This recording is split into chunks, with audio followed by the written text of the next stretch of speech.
My fellow Singaporeans, I've said before that the world is changing in ways that will disadvantage small open economies like Singapore.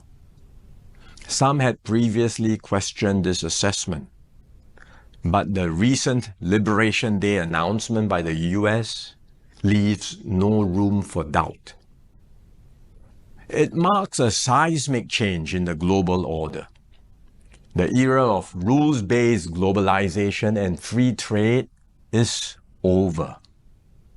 We are entering a new phase, one that is more arbitrary, protectionist, and dangerous. For decades, the US was the bedrock for the free market economies of the world. It championed free trade and led efforts to build a multilateral trading system, anchored by clear rules and norms where countries could achieve win-win benefits through trade. This WTO system brought unprecedented stability and prosperity to the world and to the US itself. To be clear, the system is not perfect. Singapore and many others have long called for reform to update the rules and to make the system better. But what the US is doing now is not reform.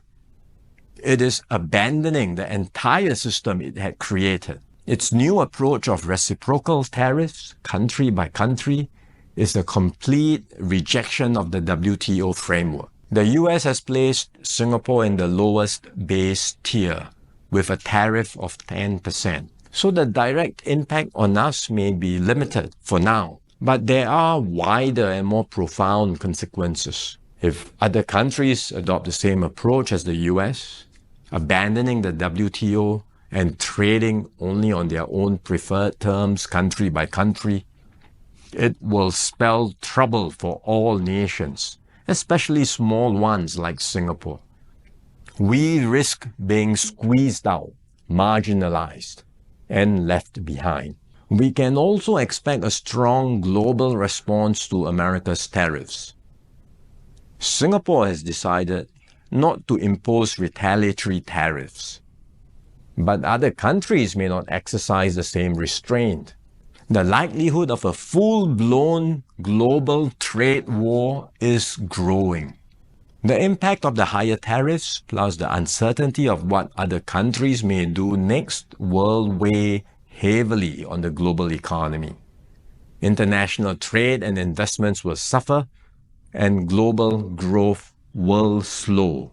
Singapore will take a bigger hit than others because of our heavy reliance on trade. The last time the world experienced something like this was in the 1930s. Trade wars escalated into armed conflict and eventually the Second World War.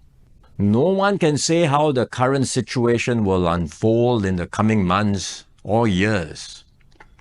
But we must be clear-eyed about the dangers that are building up in the world.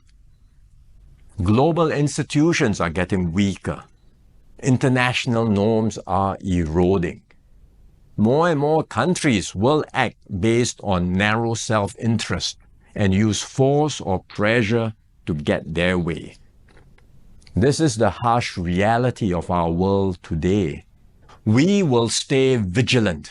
We will build up our capabilities. We will strengthen our network of partnerships with like-minded countries.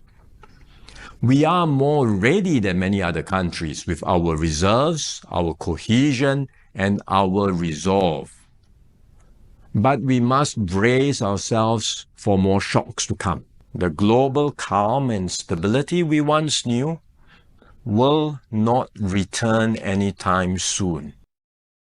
We cannot expect that the rules which protected small states will still hold. I'm sharing this with you so that we can all be mentally prepared, so that we will not be caught off guard. Let us not be lulled into complacency. The risks are real and the stakes are high. The road ahead will be harder. But if we stay resolute and united, Singapore will continue to hold its own in this troubled world.